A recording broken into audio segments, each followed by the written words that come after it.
Hello Hasbro fans, this is Head for the Destroyers back again with yet another Star Wars action figure review, and this time taking a look at another older figure, and this time from the Clone Wars line, a time when we got good articulated figures, believe it or not. I recently reviewed Clone Trooper Draw of the 41st Elite Corps Legion, so now this time I'll go into his Commander, Clone Commander Gree from the 41st Legion. And it definitely is a really cool figure. And if you didn't actually notice, I actually did have this figure once before. I bought it at the original Invasion event I went to, Invasion Dublin, this year.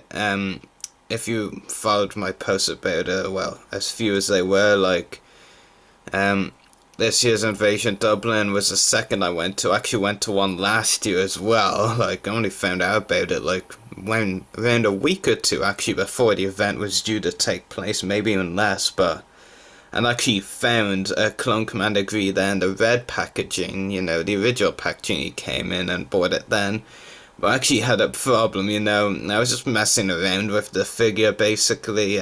Nothing too crazy, I guess, but I just took the head off to look at it, and the head, not the helmet, the head, underneath, just slipped in my hands and disappeared pretty much, and even after clearing all the rubbish in my room a while ago, still can't find it, so got a new Gree, and now I can finally review and display him. But anyway, just thought you might like a little bit of backstory. But first things first, accessories. He does come with this rocket launcher, very kid feature one, not the worst kid feature accessory in the line by any means, but still not a good one. It has been in a fair amount of Clone Wars figures. It hasn't been included with every single clone figure, but it has been in several. Off the top of my head, aside from Commander Gree, another couple that would come to mind is the two versions of Commander Wolf. The same weapon has been in both of the Commander Wolf figures. Not actually too sure about any other clones, but definitely both Wolf figures and this one. And basically, you just fire it like that. Simply put, it's a boring accessory, so move along. And the other accessories, you get a DC-15 blaster rifle. This is a bit more common with clone figures. It's still a pretty cool accessory nevertheless. So yeah, and just trying to get the accessories out of the way. We've all seen them before, so nothing really that special. The DC sounding blaster pistol, only one included with this figure, and that's because Commander Gree only has one holster, unlike most captains or commanders, but that's kinda cool, I guess. A little something different, just one holster.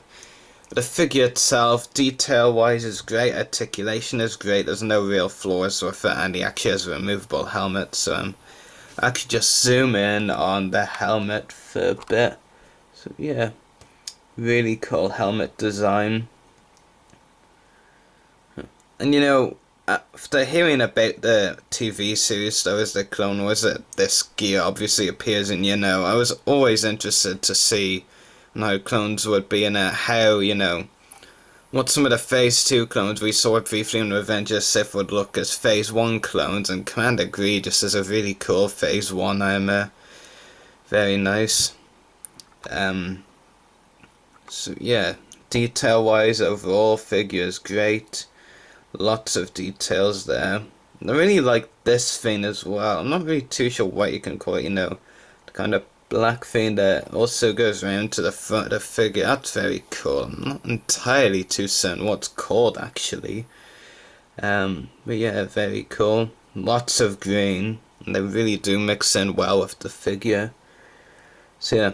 And like I did mention earlier, he does have a removable helmet, so I'll just take it off to reveal his head sculpt, and I'll zoom in on it. So, very nice head sculpt. Very, I don't want to say evil looking, sinister, angry maybe looking clone face sculpt in Commander Gree's. Very similar to another one Another clone head sculpt released before of Clone Trooper Boost from the Wolf Pack in the Ambusher Abregado Battle Pack. Only difference really between Boost and Gree's hair is that Gree's fin isn't really going down that far, you know, around there. You know, Boost is like just on the top of his head, so just a little factual detail there. Now that I think about it, Phase 1 Boost is still one of the figures I still need to get. I'm hoping to get his Phase 2 version later this year in that Ultimate Gift set. But anyway, staying on Gree. Yeah, very nice head sculpt. Very good. And I like the colour of the eyebrows as well. I'm not really too sure how good you can tell from them. Should be able to see the colour. So yeah, very nice head sculpt, and just a very nice clone figure in general in Clone Commander Gree. And before I sign off, I always, as usual, have to end on the articulation. So a ball jointed head, ball hinged shoulders and elbows, ball hinged wrists, ball hinged waist, swivel hips, ball hinged knees and ball hinged ankles. And I do believe I did say ball jointed shoulders and elbows at one point, so excuse my mistake there. It's hinged. Like the only real ball joint articulation is the head usually, so I don't know. I just keep getting those mixed up, to be honest. But yeah, very cool figure, another greatly detailed one. And for those of us who like to reminisce or whatever the stupid word is, just stare at this figure and think of a time when the Clone Wars figures were really good.